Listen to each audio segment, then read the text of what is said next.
창세기 2장 18절부터 25절의 말씀입니다.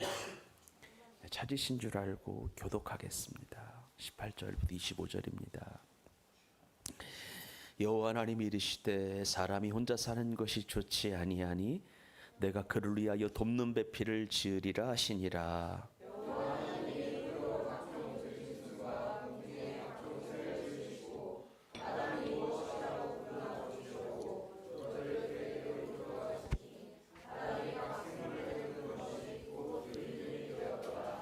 아담이 모든 가축과 공중의 새와 들의 모든 짐승에게 이름을 주니라.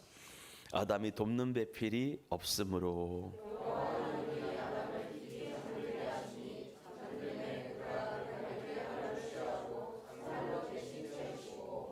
여호와 하나님이 아담에게서 취하신 그 갈빗대로 여자를 만드시고 그를 아담에게로 이끌어 오시니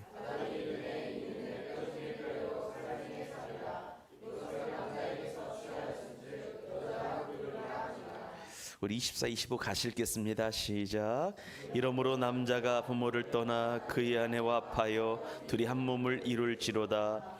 아담과 그의 아내 두 사람이 벌거벗었으나 부끄러워하지 아니하리로다. 아멘. 오늘은 이런 제목으로 좀 말씀을 나눠볼게요. 한번 읽어볼까요? 시작. 하나님이 세우신 결혼의 법칙이라고 하는 제목으로 말씀을 나누겠습니다. 바로 시작을 할게요. 제가 보통 5월 첫째 주에는 어린이 주일로 지키면서 그에 해당하는 설교를 하고 둘째 주에는 어버이 주일로 지키면서 그에 맞는 설교를 하는데 청년 주일에 해당하는 셋째 주는 지키긴 했지만 그에 맞는 메시지는 잘 제공하지 못했던 것 같습니다. 그래서 오늘은 청년 주일에 맞게 결혼에 관한 메시지를 준비해서 전하려고 해요.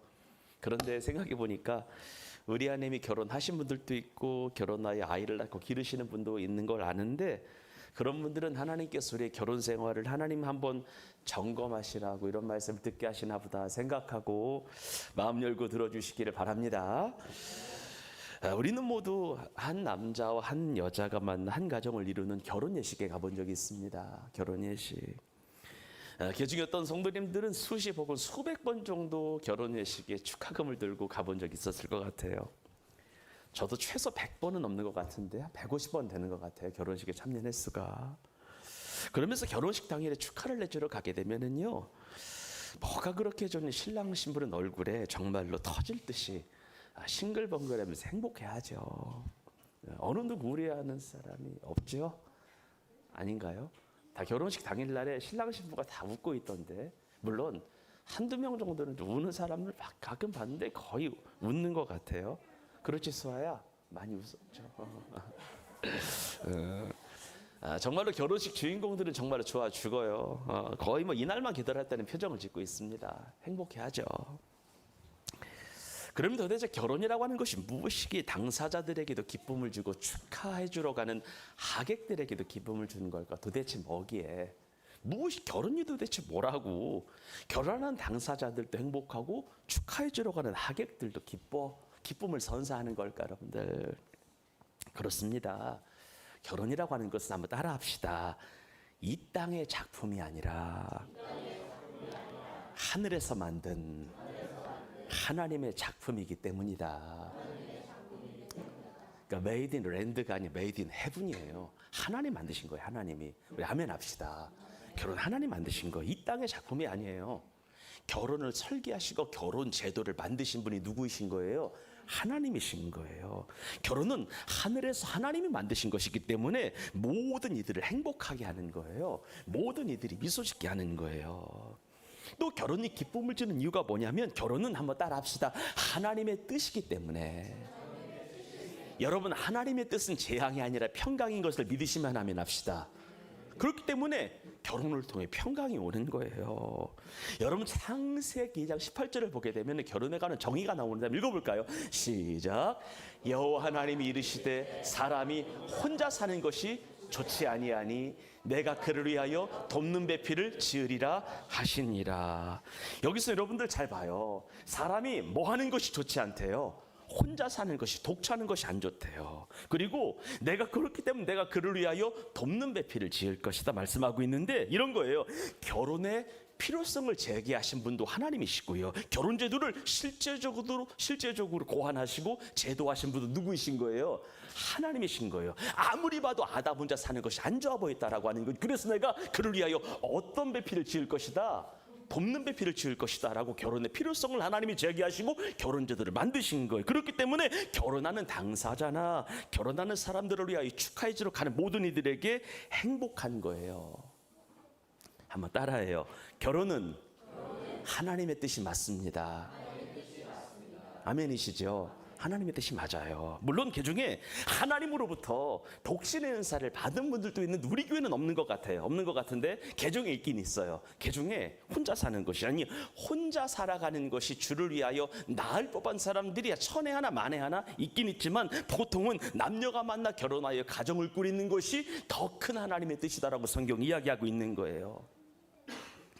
그런데 그렇게 경사스러운 결혼이 오늘날 많이 병들어 있는 것 같습니다.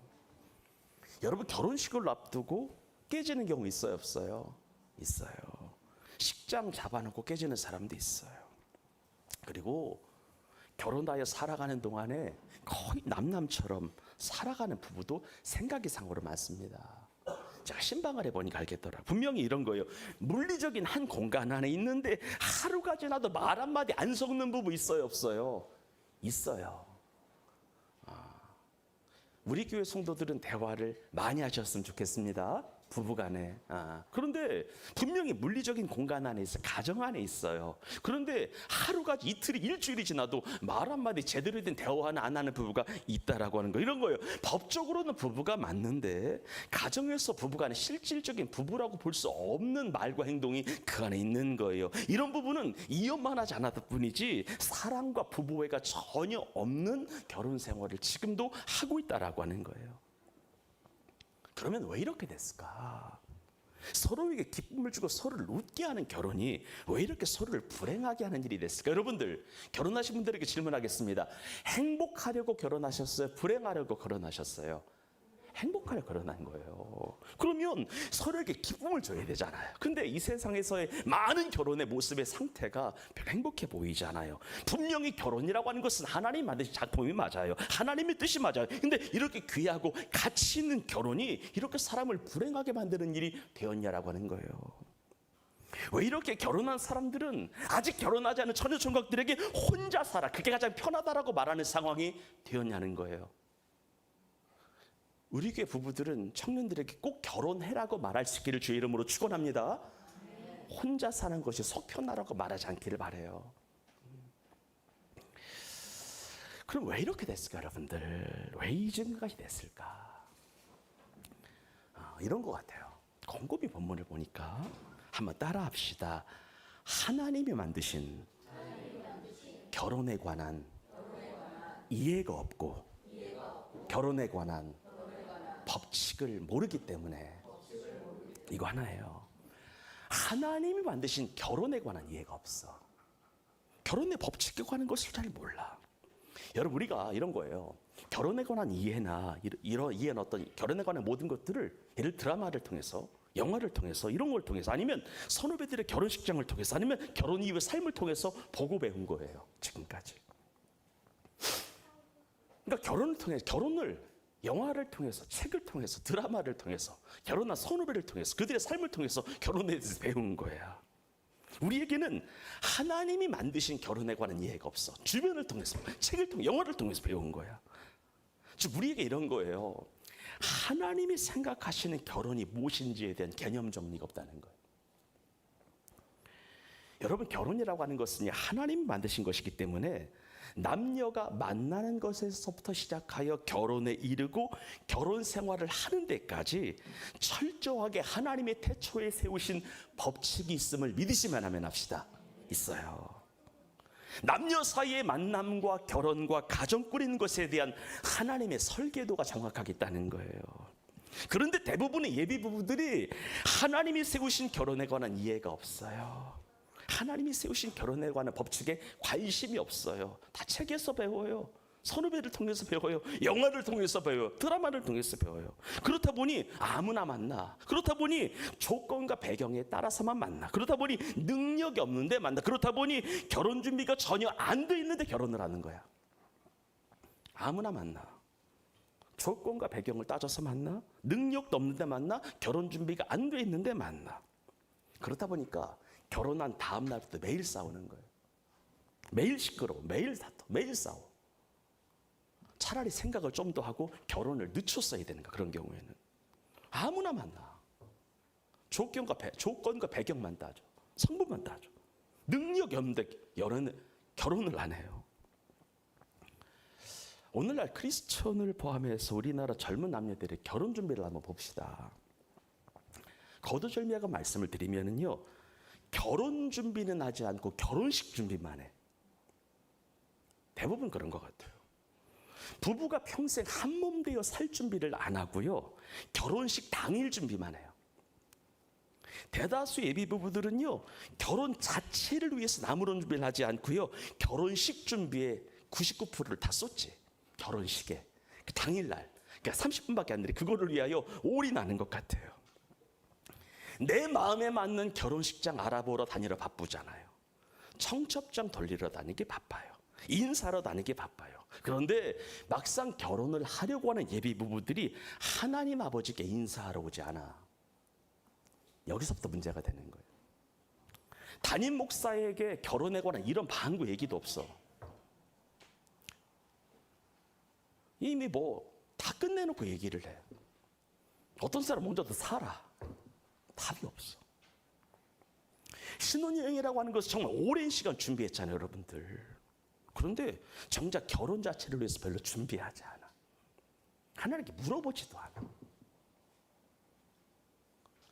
예비 부부들에게 축복하며 기대 권면할게요.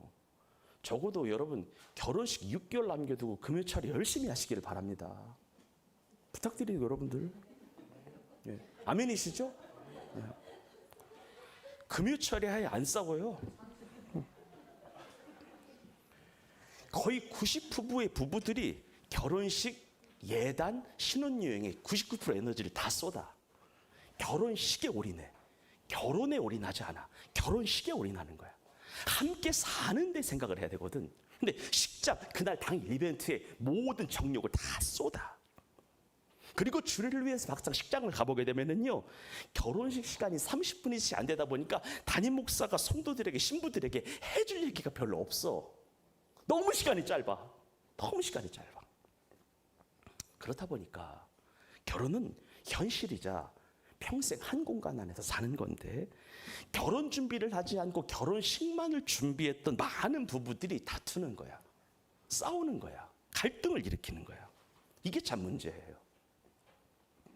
그래서 오늘은 하나님이 직접 주관하신 인류 최초의 결혼식을 통해서, 진정한 만남을 통해서 어떻게 준비해야, 무엇을 준비해야 하나님이 원하시는 가정을 이룰 수 있고 결혼 생활을 할 수 있는지 성경적인 관점으로 한 가지만 좀 보도록 할게요. 할 얘기가 너무 많아서 한 가지만 볼게요.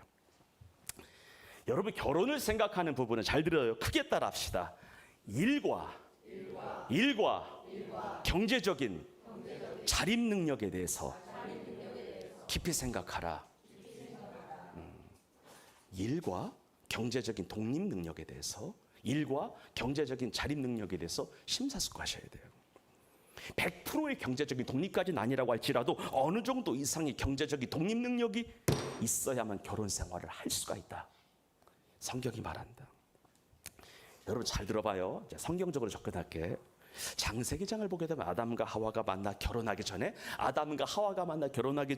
하나님께서 아담에게 일을 주셨습니다. 뭐를 주셨다? 일. 언제? 결혼하기 전에 주셨어요. 하나님께서 아담과 하와가 결혼 전에 직장을 주신 거예요. 여러분, 대부분의 그리스도인들이 잘못 알고 있는 것이 하나가 있는데, 남자에게 주어진 책무 중에 하나가 땀 흘려 일하는 거잖아. 이것이 아담이 타락한 이후에 저주로서 주신 거라고 생각해. 아담과 하와가 하나님 먹지 말라고 하는 선악을 낳는 지식의 나무를 먹은 다음에 여자는 상고의 고통이 있고 남자는 땀 흘려 일하는 저주가 임했다라고 생각하는데, 아니에요. 하나님은 아담과 하와가 만나 결혼하기 전에, 결혼 전에 따라하신 아담에게 직장을 주셨다. 잘 들으세요.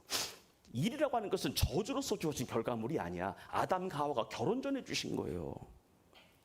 그러므로 잘 들으시기를 바라요. 일하는 사람이 결혼할 수 있다. 하는 일이 있는 사람이 결혼할 수 있다. 이건 안 따라도 돼요. 주 3일이든 주 4일이든 주 5일이든 꾸준히 일하는 사람이 결혼할 수 있다. 정규직이건 비정규직이건 중요하지 않다. 계약직이건 일용직이건 중요하지 않다. 땀 흘려 일하건 머리를 써서 일하건 중요하지 않다. 어쨌건 한 달에 절반 이상은 꾸준히 일하는 사람이 결혼을 할 수 있다. 성경이 말하는 거예요. 그래서 고등학생들 잘 들으세요. 고딩 아빠 고딩 엄마가 그래서 안 된다는 거야. 왜냐하면 고딩 시절은 돈 버는 때가 아니라 뭐 하는 때예요? 돈 벌 준비를 하는 때지. 내가 정말 박살내고 싶은 프로그램이 고딩 아빠야.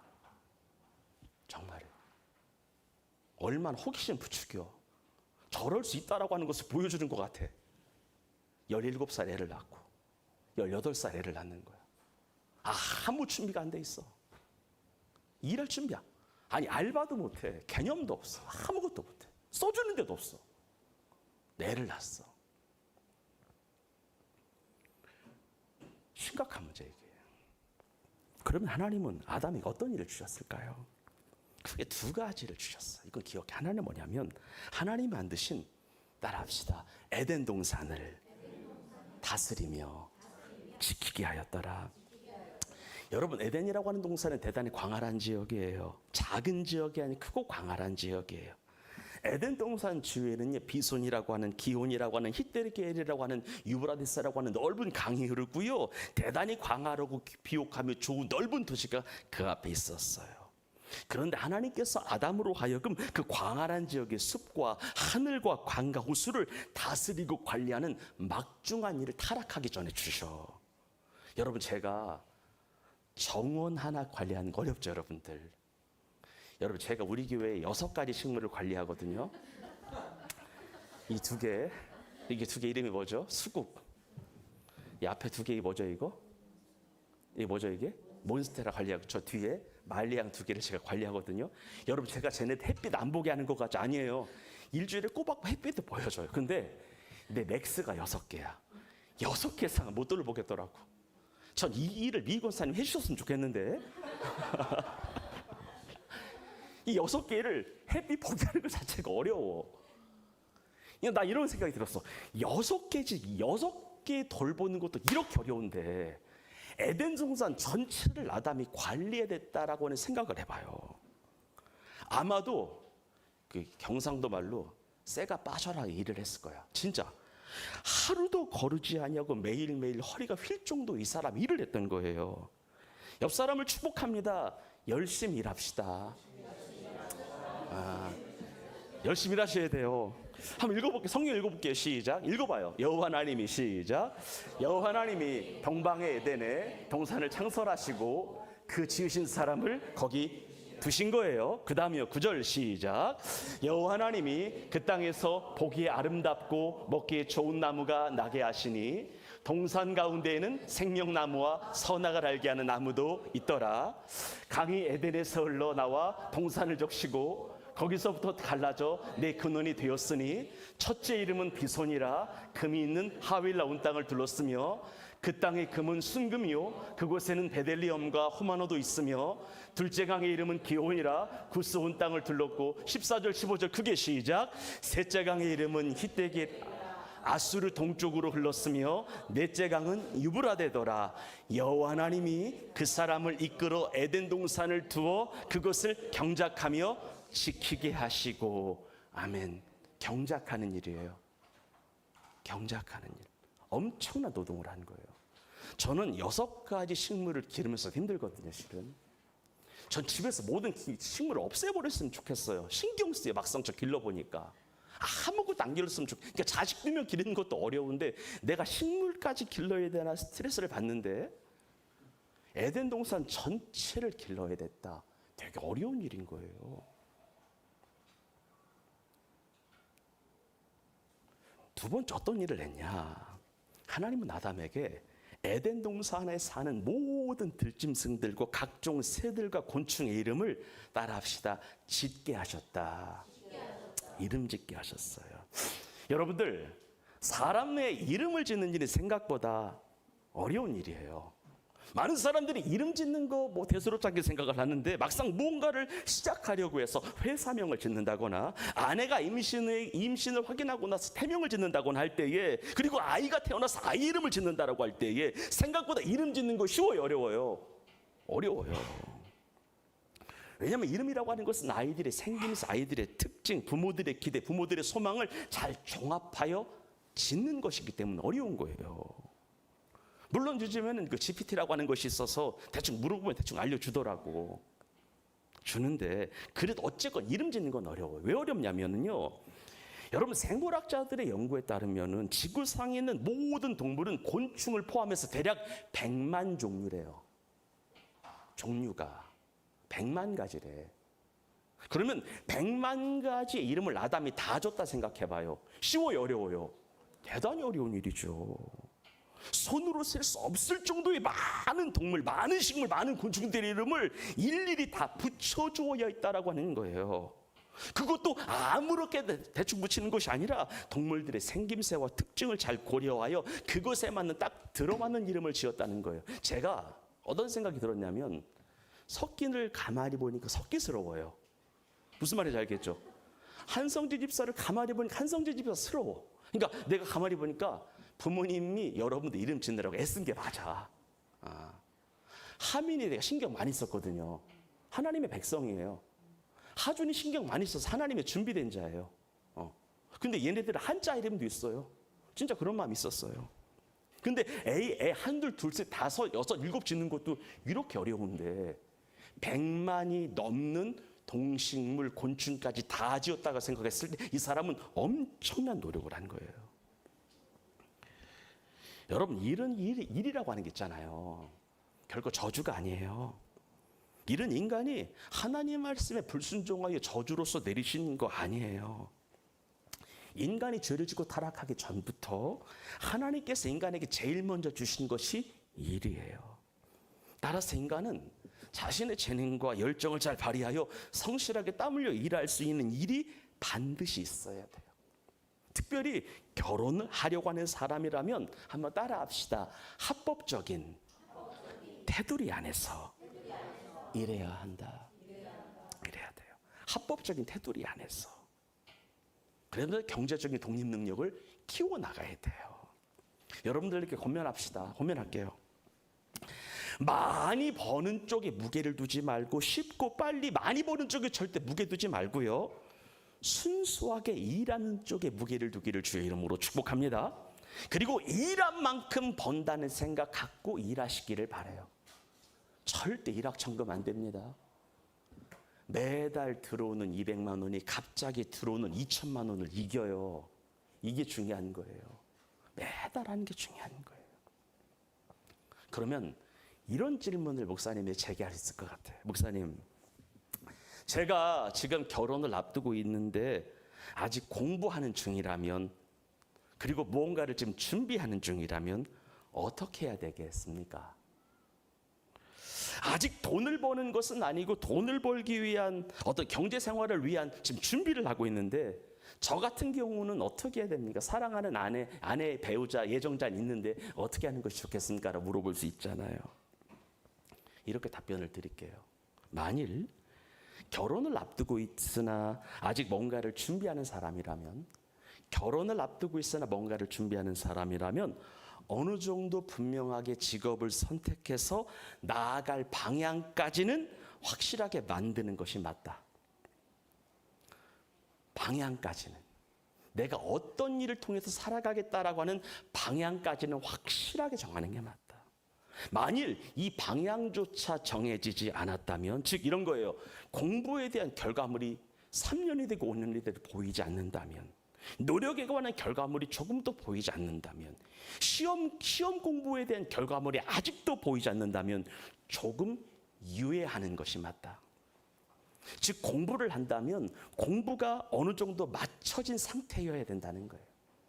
기술을 연마중이라면 어느 정도 기술이 만들어진 상태여야 된다는 거예요. 그래야만 결혼 이후의 일과 경제적인 문제 때문에 불행하지 않다는 거예요. 한번 따라합시다. 결혼은 신앙을 떠나 현실이라. 현실이에요, 현실. 결혼식은 행복하죠, 당일은. 근데 결혼한 다음 날은 현실이거든요. 그래서 결혼 정년기라는 게 있는 거예요. 결혼의 때가 있는 거예요. 여러분, 대한민국의 결혼 때를 30대 초중반으로 보는 이유가 그냥 있는 거 아니에요. 그때 되면 웬만한 사람들이 뭐 시험도 붙고 자격도 취득하고 기술도 어느 정도 이렇게 올라오고 이런 때에 누군가를 만나 결혼을 하잖아요. 20대 초중반에 결혼 안 하잖아. 왜냐, 학업 중이니까 안 하잖아요. 요즘 들어 고딩 아빠, 고딩 엄마, 아빠들이 많아져서 사회적인 큰 문제가 되고 있는데, 여러분, 고딩 엄마 아빠들이 문제가 되는 이유는 하나예요. 아무것도 준비가 되지 않은 상태에서 살기 때문에 그렇습니다. 아무것도 준비가 되지 않은 상태에서 살면 그 사는 순간 불행 시작인데, 그래서 고딩들이 아이를 낳으면 안 되는 건데 낳아서 문제가 생기는 거예요. 그래서 아직 먼 이야기지만 우리에게 다음 세대들은 직장 잘 잡고 예수님 잘 믿고 직장 잘 잡고 결혼하기를 축복합니다. 절대 고딩 엄마 아빠 안 되는 거예요? 안 되는 겁니다. 이건 안 되는 거예요. 못 박는 거예요. 큰일 나요. 이건 모두를 불행하게 하는 거예요. 지금 대한민국은 시국이 시국인지라 청년들이, 청장년들이 경제적인 독립, 자립을 완전히 이루는 건 어려워요.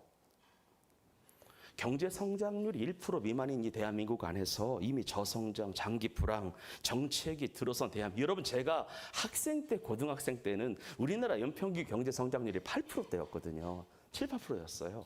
그리고 우리보다 10년 위, 그러니까 20년이 60대 이상들은 12%까지 올라간 적이 있었거든요. 그때는 자수성가가, 그리고 결혼하니 10년이면 집장만이 가능했어. 우리 이런 거야. 우리 여보, 당신 우리 10년만 열심히 고생하자. 그러면은 10년 있으면은 작은 거라서 하나 얻었다고, 샀다고요. 근데 1% 미만 이 대한민국 안에서 쉽진 않아. 그러니까 자수성가의 정도, 경제적인 자립을 100% 이루는 건 어려워요. 하지만 사람은 기본적으로 경제적인 독립을 떠나서 일이 있어야 생각이 건강한 줄 믿으시기를 바랍니다. 일이 있어야 책임감 있게 성실하게 살아간다는 거예요. 여러분, 매일 놀면 좋을 것 같죠? 24시간 360 놀면 좋을 것 같죠? 되게 무기력해져요. 따라합시다. 적절한 스트레스는 필요하다. 충격은 필요한 거예요. 적절한 거. 20, 30, 40대는 필요한 거예요. 적절한 거. 특히 남자의 경우 일이 없으면 마음이 어려워요. 황폐해져요. 건강한 가족 꾸리기 어려워요. 그래서 좀 마음이 어렵겠지만 사랑하는 교회 청년들, 예비 부부들, 그리고 남편, 그리고 이미 결혼한 남편분들에게 조심스럽게 고민하는데 옆 사람을 축복합니다. 그만두지 맙시다. 네, 사랑하는 상주 형제를 축복합니다. 우리 장실선 축복합니다. 지금까지 그러셨던 것처럼 성실하게 돈 열심히 버시기를 바랍니다. 중간에 그만두고 싶고 포기하고 싶고 내 사업하고 싶을 때 있는데 따라합시다. 아직은 때가 아닙니다. 때가 아닙니다. 절대 아닙니다. 인내하시기를 바라요. 낙담하거나 낙심하지 마세요. 힘들어도 주님 바라보면서 주님이 열어가실 그날을 기대하며 최선을 다하시기를 주의 이름으로 축복합니다. 하나만 볼까요? 크게 읽습니다. 시작. 씨를 뿌리는 자는 기쁨으로 거두리로다. 울며 씨를 뿌리러 나가는 자는 반드시 기쁨으로 그 곡식단을 가지고 돌아오리로다. 아멘. 눈물을 흘리며 기쁨으로 뿌리면 언젠가 하나님이 거두게 하십니다. 그리고 이런 말씀도 드릴게요. 어차피 한 얘기니까. 이직을 준비하는 이가 있다면 이직이 확실해질 때까지, 아니 그 회사가 나를 모셔가려고 혈안이 될 때까지 기다리기를 주의 이름으로 축복합니다. 진짜예요. 그때까지는 견뎌야 돼요.